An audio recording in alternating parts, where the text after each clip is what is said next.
Hi everyone. Today I'm going to read to you one of my most favorite books ever. This is a book that I first read when I was in the fourth grade, when my fourth grade teacher said it'd be a great book to read, and I trusted her, and it was. And now every single year I read it to my third graders at the end of the school year. And that book is Tales of a Fourth Grade Nothing. And I'm super excited to start reading with you all, so let's get started.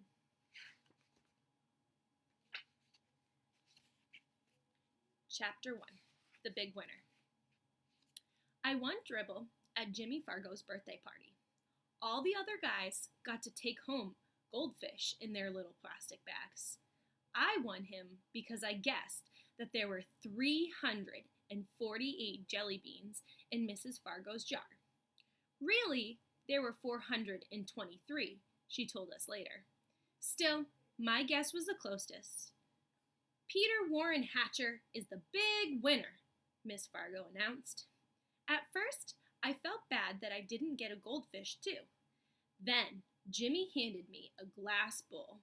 Inside, there was some water and 3 rocks. A tiny green turtle was sleeping on the biggest rock.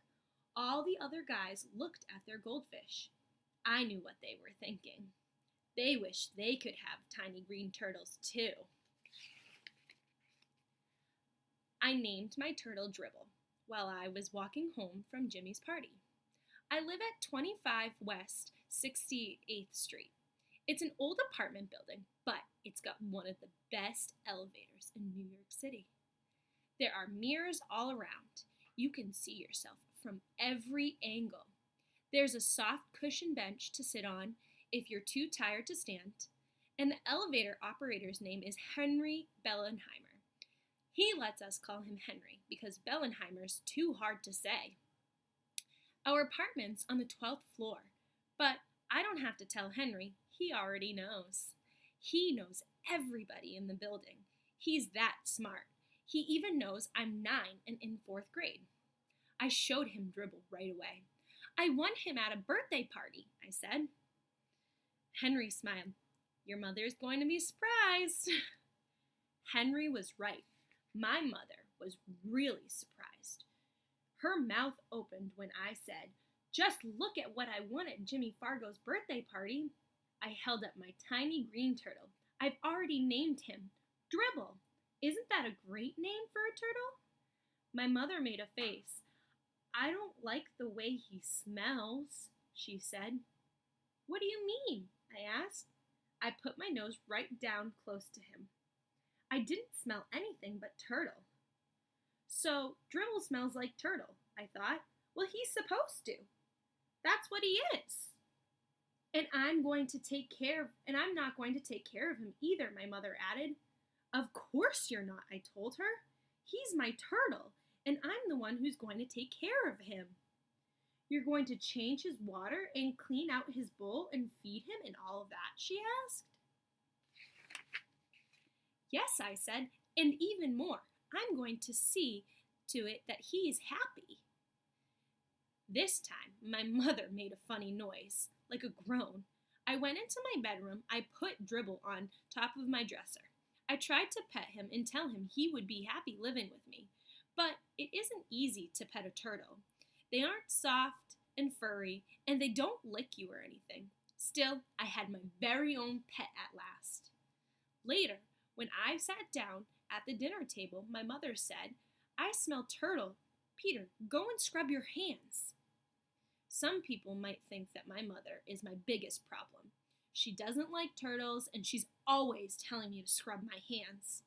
That doesn't mean just run them underwater. Scrub means I'm supposed to use soap and rub my hands together. Then I've got to rinse and dry them. I ought to know by now. I've heard it enough. But my mother isn't my biggest problem. Neither is my father. He spends a lot of time watching commercials on TV. That's because he's in the advertising business. These days, his favorite commercial is the one about Juicio.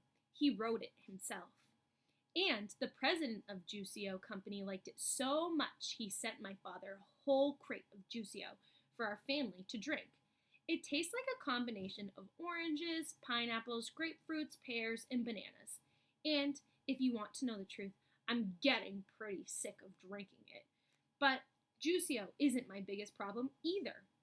My biggest problem is my brother, Farley Drexel Hatcher. He's 2.5 years old. Everybody calls him Fudge. I feel sorry for him if he's going to grow up with a name like Fudge. But I don't say a word. It's none of my business.